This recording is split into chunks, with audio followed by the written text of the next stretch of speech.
The following program is a Town of Colonie television production of the William K. Sanford Town Library.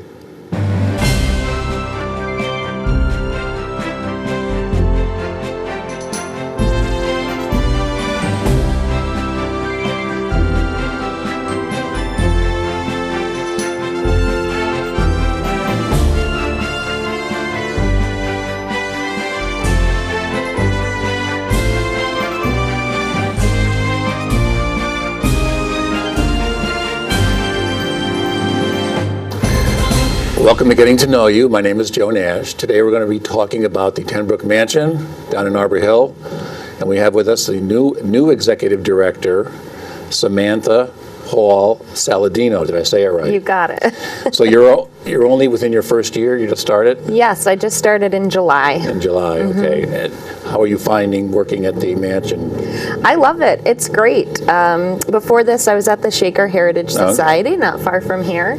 So it's a little bit of a different world in terms of what we do in the house, in the Ten Broeck Mansion, and our programming. Obviously, the content is much different, but it's a lot of fun. I'm having a good time. So before we talk about all the events we're having this spring and summer, I will give you a little test. Okay. Since you're just want to tell people, the significance of the house. And I know there's been a renewed interest in the house the last couple of years due to a certain play down on Broadway. Yes. But just talk about and why the house is important to our area and the significance of it. Sure. So the mansion was built in 1798 by General Abraham Ten Broeck and his wife, Elizabeth Van Rensselaer. So very prominent names in Albany. Our area, yes. Yes, she was the only daughter of the patroon, Stephen Van Rensselaer. So it was very much a coming together of two powerful Albany families. They did also have connections to the Schuylers, of course. In fact, Philip Schuyler and Abraham Ten Broeck were very good friends, and we also know that Abraham's son Dirk was present at the Alexander Hamilton's last moments at his deathbed. So all these families were very well connected. It was a private residence until 1948, however, after the Ten Broecks. Elizabeth died in 1813. There were a couple of owners between them until 1848, in which time the house was purchased by Thomas Worth Olcott. He was a prominent Albany banker, and his descendants lived in the house until the 1940s. Okay, they actually lived there, and it wasn't a historical house then. No. Regular, okay. Correct. Okay. And then it was given to the Albany County Historical Association, and we've operated it ever since. Oh, okay. So you have a lot of events coming up. Yes. Now, your overarching theme for this season, I guess, is called Appetite for History, Albany County's Culinary Culture from the 1700s to today. We'll talk about a lot of the programs. They don't all have to do with food, but how can we pick this as the sort of overall theme? Well, we were talking about some of the programs that we wanted to do this year. One of our goals is to expand the topics that we cover and tell the stories of all of Albany County's residents, not just the Ten Broecks or the Olcotts.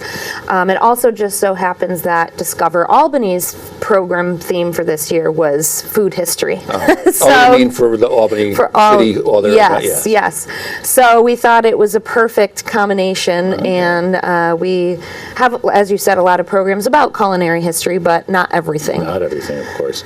So we have lectures, we have stuff for kids. So let's just start. Sure. You can talk a little bit about each one. The first one is an annual event, Yes. Living History Day. That's May 6th. That's a Saturday, right? Sunday. That's a Sunday. Sunday, May 6th, noon to 4. You're going to have vendors, demonstrations, tours. It's the official opening day, and you have historical reenactors. So this is your first one you've planned, so tell me about your initial one here you're doing. So I actually just sent out the letters yesterday to ask for participants. So if anybody watching this show is interested and involved in reenacting or has a craft business or anything like that and is interested in joining, they can get in touch with me. We'll have pony rides. The house will be open. There will be activities, craft activities for kids, and it's kind of our big grand opening for this season. All right, so you don't actually have your reenactors down yet. Not yet. All right. We do have a sheep shearer who comes every year. I'm working on getting him scheduled. But as you said, since it's my first one, it's really a learning experience. I'll just tell people it's your sheet here. A lot of TBAs on here. Yes. I'm just kidding. So, but this year, though, there is one special event. As everyone knows, the mayor of Albany just moved to your neighborhood. She did. And her house is within walking distance. She's renovating it. And part of your event goes 12 to 4, but you're having a special event 3:30 to 5:30. You're having a barbecue with the mayor, Mayor Sheehan, right at the mansion, right? Yes. Following your... Yes, we just booked 3-ball barbecue to do it. It's your typical chicken barbecue. You get the roll, the sides, the soda, and it will be a little bit of a fundraiser for us as well. And the mayor has already committed to attending, so we're really excited that she's going to be our neighbor. So do you know why she chose your neighborhood? Have you talked with her? I have not yet. I know there was an article in the Times-Union when she purchased the house, but I know she's very vested in local history and preserving our heritage, so it doesn't surprise me that she would choose a house to renovate in this historic neighborhood. All right, so she'll be there and people can talk to her? Yeah, people can meet her. And I think that's kind of cool that she's going to be living in the most historical part of the city, just about. So next event we have coming up, May 17th. I don't have days down, I'm sorry, but it's May 17th at 6:30. It is a lecture with Travis Bowman, who is the senior curator at the New York State Bureau of Historic Sites. They manage all the historic sites like New York State, I guess, and places like yours. His topic is slavery in the Mohawk Valley. You know, we don't usually associate slavery with the North. Do you know anything about this talk he's going to be doing? I do. One of the goals that we had for this year also was to tell the stories of the enslaved people and later the servants in the Ten Broeck Mansion, people who don't normally get to be heard. And I saw Travis do this talk at Johnson Hall out in Johnstown. And it was fascinating because it combines the history of the Dutch and the Palatine Germans and the English and how the attitudes about slavery changed over time, and it will help set the stage for what the general cultural and social, I guess, world would have been when the Ten Broecks were living in Albany. And I know that we'll get to it later, but you're part of the archaeology field school is working on the house that the Underground Railroad was part of, correct? Is that? Yeah, it's the Dr. Thomas Elkins house right next door. So we'll get to that one, though. I want to go in order here. So now we also have, this probably doesn't need too much explanation, but it says History Happy Hour, May 24th, 5 to 7. Yes. We have done this event in the past. Oh, okay. We received sponsorship from the Hudson River Valley Greenway, so they will help sponsor this event, which we're very pleased about and thank them for. And it'll just be an opportunity for people who love history to come have a drink, have some snacks, maybe play a couple games, and explore the mansion. Okay. Now, is that something people have to register for? You can just show up? Yes, there will be pre-registration. Okay. All these things are on the webpage. They have... The Ten Broeck Mansion has an excellent webpage. It's tenbroeckmansion.org, right? And so it really has all kinds of stuff on there. And then, so this is people can come and talk history, not just history of our area. It could be anything, okay. And then the next event here, June 5th, it's with the, it looks like you're doing it with the Schenectady County Historical Society and the Rensselaer County Historical Society. So obviously the title is Tri-County Trivia. Yes, we're really excited. We're excited about all our programs, but we're excited about this one because we get to collaborate with two groups that we haven't really necessarily worked with much in the past. And we have, the location is secured. It's the American Legion post here in Albany. I believe it's on Everett Road. But people will have a chance to put a team together and defend their turf and try and knock the other two counties out of the first place. And I see is this the first time you're doing this? Yes, we plan. It's the first time we plan to do this annually, and it will rotate counties each year. So, and are the questions obviously about local history? We'll probably throw some New York State and American history in there, and maybe some fun bonus questions. All right, so now we have a thing that's been going on. I don't know how many years it's been going on, but the Archaeology Field School for kids for 5th grade through 10th. They do this every year. They work with real archaeologists, and they learn how to do a dig. Well, you can explain it. It's July 9th through 13th. You can register. There's scholarships available. And you talk about it. Okay. You know more about it than I. It's conducted by archaeologists from Hartkin, right here in the Capital Region. They will dig this year at the Dr. Thomas Elkins property, which is where they were last year, right next door to the Stephen and Harriet Myers residence. Dr. Elkins was an abolitionist, a dentist, a world traveler, a very educated man with a variety of different hobbies and a very varied background. So the kids last year found some medical type things, animal teeth, and we also take a field trip to the New York State Museum. They get to have a behind-the-scenes look at the archaeology department. We go right into their they can see collection. Yeah, it's very cool.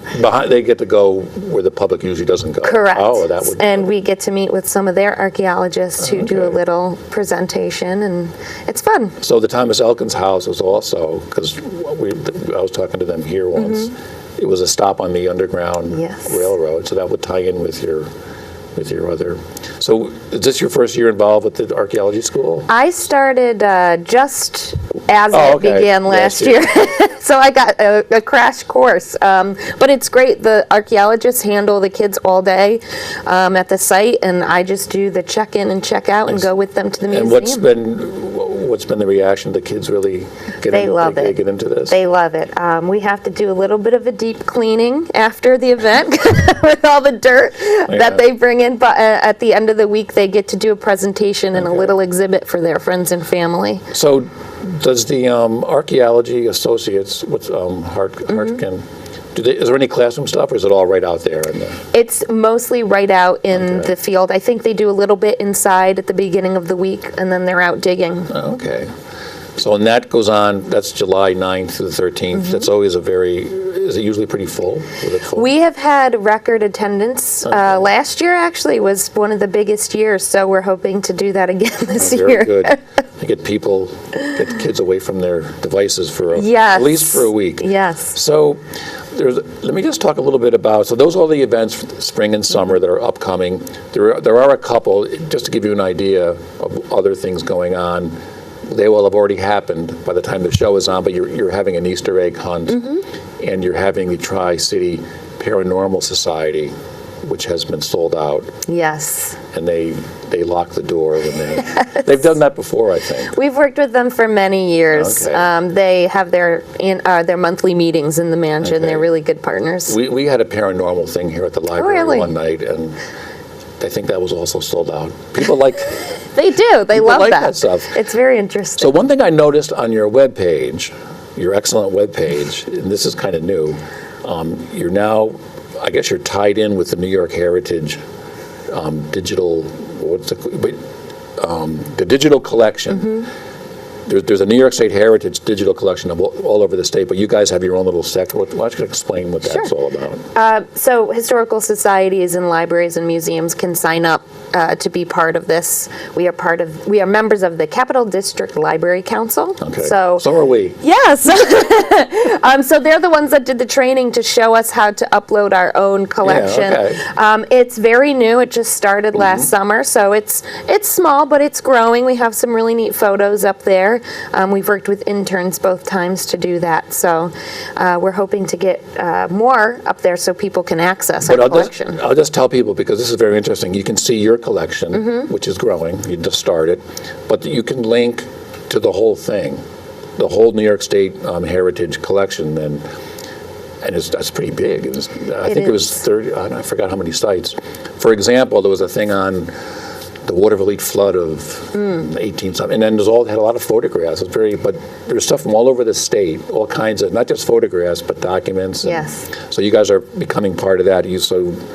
Do you plan on adding stuff in the future? Yes, actually, our education coordinator, Karen Giordano, is the one who took the lead on this project. So she's had to do all the hard stuff of learning how to put everything in.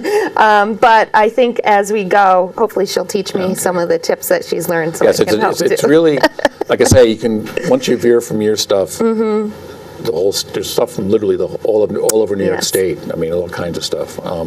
So now you guys are you're the home of the Albany County Historical Society. Why don't you tell people about becoming a member and some of the benefits they Sure. they get? You can join right on our website, or you can give me a call as well if you'd like more information. We have multiple different levels of membership that receive different perks, I would say, but you will get our newsletter, advance notice to events, so things that typically sell out. You'll get to know about them before anybody else, and discounts as well on admissions to all of our programming. Well, And you support us. Okay. Speaking of selling out, there's one event I did forget to mention here. You guys have a wine club. Yes. But before we talk about that, I was reading on the website, talk about the wine cellar of the Ten Broeck Mansion. How? So that's kind of our showstopper for our tour. I call it our Hamilton. But it was like not. Didn't it was rediscovered like 100 years It ago? was. So it had been installed. The Olcott family were very big connoisseurs of wine. 1919, of course, if you know American history, you know Prohibition. The collection would have been grandfathered in under the Yes. law, but a lot of people got nervous, so they totally blocked off the wine cellar, and it wasn't rediscovered until the 1970s, fully stocked as it had been in 1919. And was the wine still drinkable?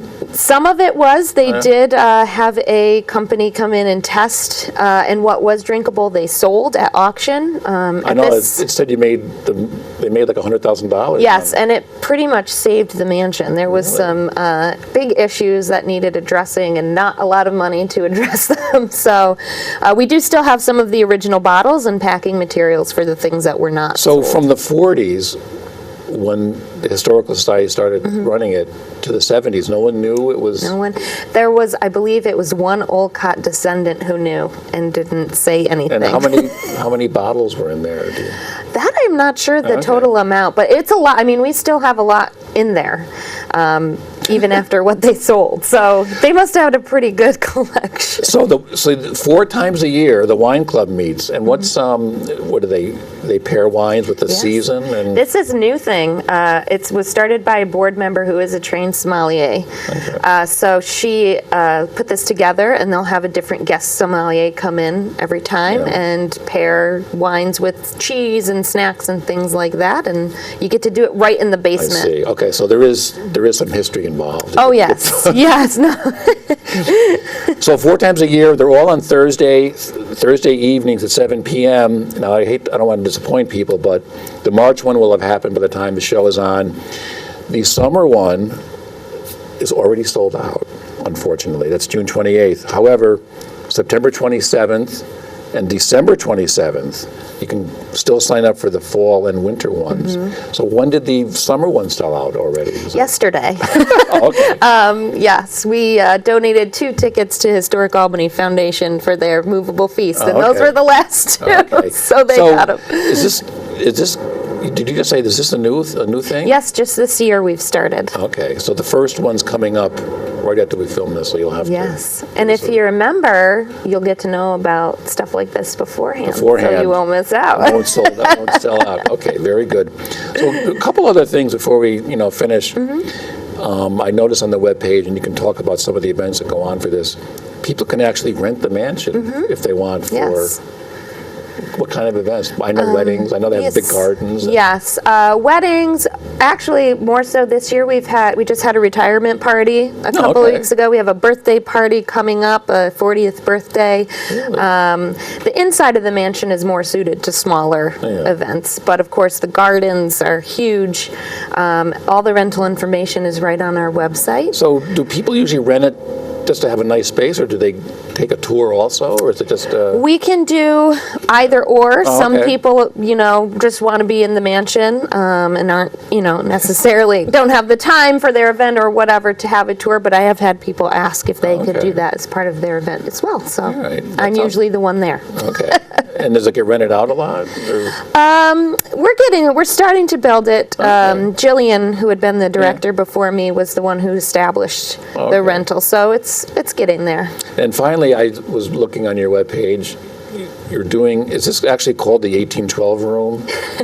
Yes. I don't know officially or unofficially, but we're calling it the All right, so 1812. there's some kind of renovation going, what's that? Yes, all about? we are reinterpreting the room to be what a room would have looked like to someone who had served as a veteran of the War of 1812. Okay. So it will be reinterpreted to about the 1830s.